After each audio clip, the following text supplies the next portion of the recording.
Well, hello. Excuse me. Welcome to this video.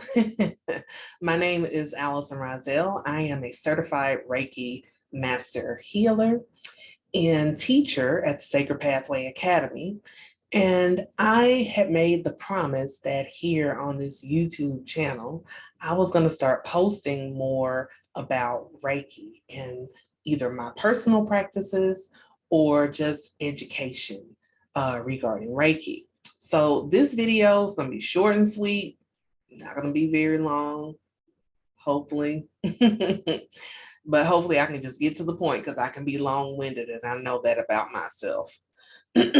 So this particular video is going to be the 7 must-have things when I perform Reiki. And this is, I'm speaking of either on myself or on someone else. And some of these are going to be more of if I'm doing Reiki on someone else, it's going to be more of regarding distant Reiki, but it'll make sense once I get there, I promise you. Okay. So my number one must have when I am performing Reiki is my altar. Yes, I must be by my altar when I'm giving myself Reiki or when I am performing distant Reiki. I want to be by my altar. And the reason why is because I'm feeding off of the energy that comes off of my altar. You can see a little bit of my altar here, but you don't see the whole thing. But that is my choice. That is what I need to have. I love being near that sacred, the sacredness of my altar. The number 2 thing that I must have is, well, since I'm sitting here by my altar and I'm on the floor, I got to sit on something soft. So I need pillows. I'm not going to show you the pillow that I'm sitting on right now because, excuse me, if I'm being perfectly honest, I need new pillows to sit on. And they've got some really cute meditation pillows these days that you can sit on. Some of them you can even buy that have a back to it to give you a little more support for your back. It's not like stiff, it's really soft, but they're comfortable for meditation and the like. So finding something really nice that speaks to you, that feels good to you and comfortable is a good thing to have when you are doing Reiki. And not just Reiki, it's also for when I'm meditating, when I'm in prayer, or doing any kind of energy healing whatsoever. Those 2 things that I started with are must-haves. The next must-have for my Reiki practice, again, whether it's on myself or for someone else, is candles. Yeah, I want to have my candles.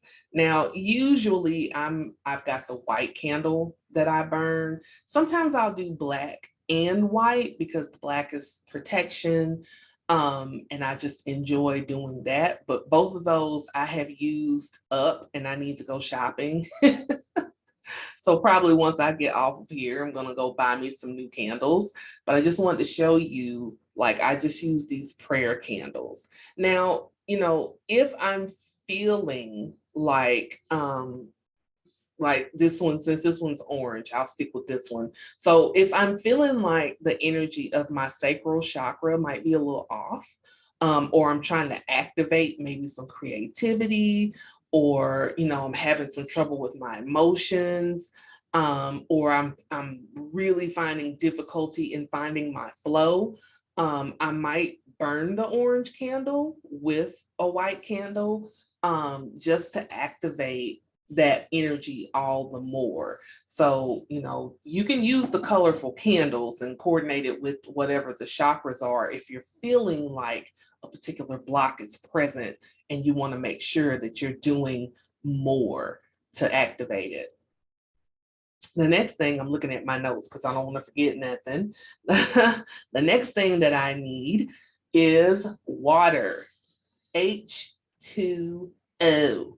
I must have water. This is my doTERRA bottle because yes, I'm a doTERRA wellness advocate, but water, water, water. Water is cleansing. Water is sacred.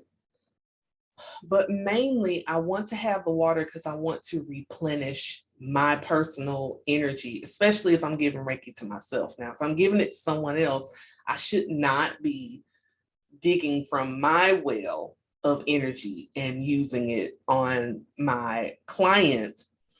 I'm supposed to be drawing from the energy of source and not from my personal bank.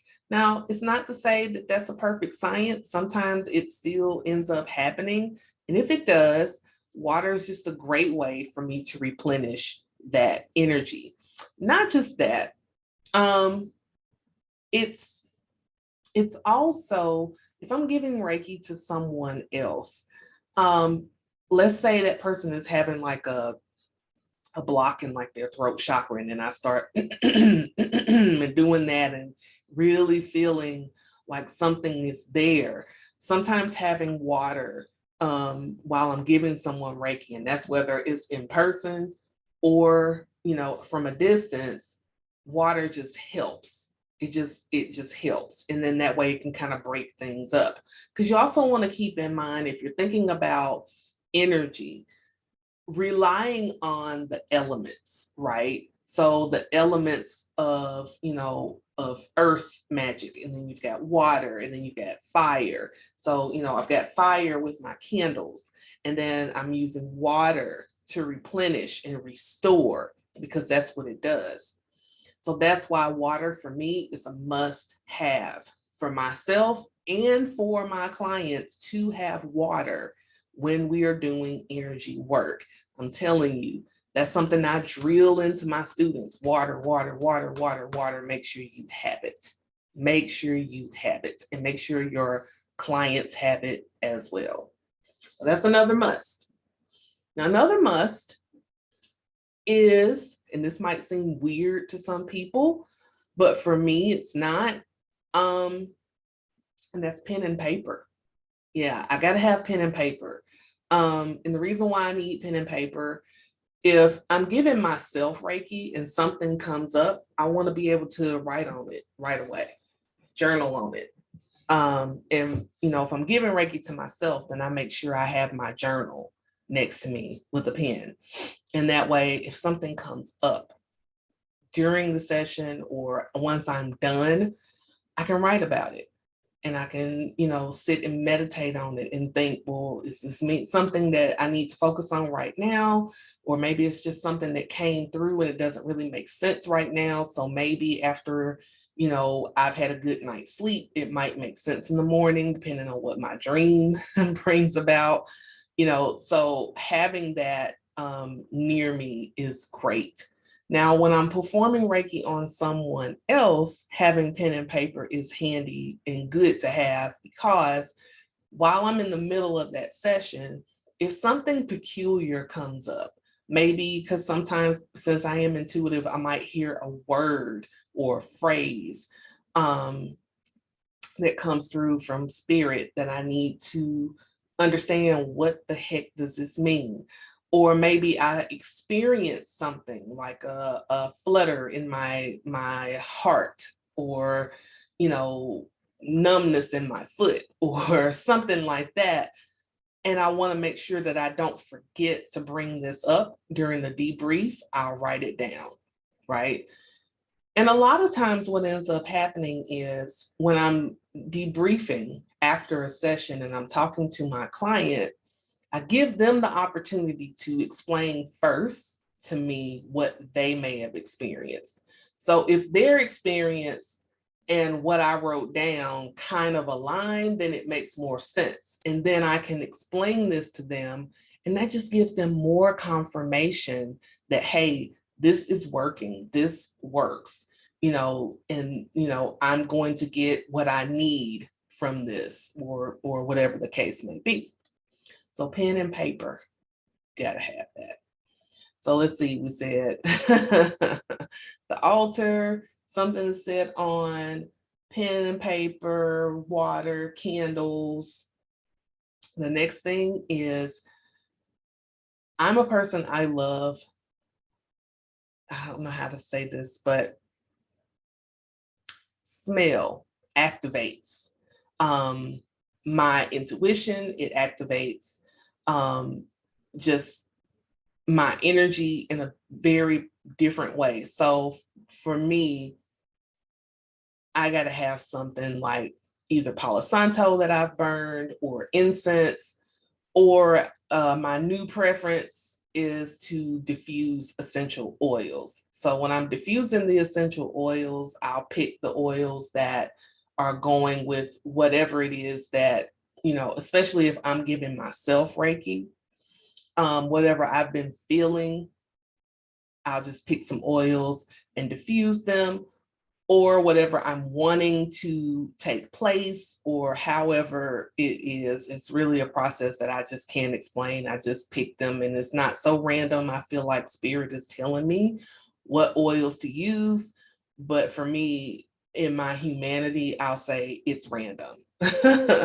But when I have that I'm giving someone else Reiki, if it's from a distance, the oils being diffused is not for them. Obviously, they can't smell it. It's still for me. It's helping me unlock and unblock and push through in that session. Plus, I just enjoy the smell. Now, if they're in person, then I'll diffuse essential oils, which gives them that added element of aromatherapy while getting Reiki. And with those things working together and in tandem with one another, it helps them all the more break through blocks that they may have.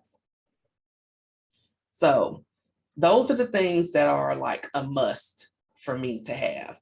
The last thing that is a must for me to have when I am giving someone Reiki are, this should be no surprise if you've been following me, oracle cards. Yeah. Not just necessarily this deck, but I just happen to have these because I was using these earlier. But yeah, oracle cards, because I am an intuitive. So when I'm giving someone Reiki, sometimes spirit will tell me, pull them a card as well. Bring this point home, because this is what I want them to know, or we want them to know. So, you know, pull a card, and this will solidify and confirm, inspire, motivate, whatever is needed. So that's why I pull cards when I give someone Reiki. And usually it's like one card. Now, if it's multiple cards, that turns into a reading, which that is a different charge. It's a different package. So if you book a reading in Reiki, that's a different package. But if you're getting just Reiki, sometimes I'll pull like a card, at the most two, because it's something that spirit wants them to know, to confirm something for them. It's usually to confirm, in that way they have a better understanding as their energy is now being shifted. So those are my must-haves when I do Reiki. So leave me a comment. Let me know what you think about this. Do you want more tips and my must-haves and everything kind of like this? Do you want more of these? Let me know. And if you are a Reiki practitioner, what are some of your must-haves around you when you're performing Reiki, either on yourself or for other people? I want to know. Let's start that conversation. All right. Yay. So that's all I got. Bye for now.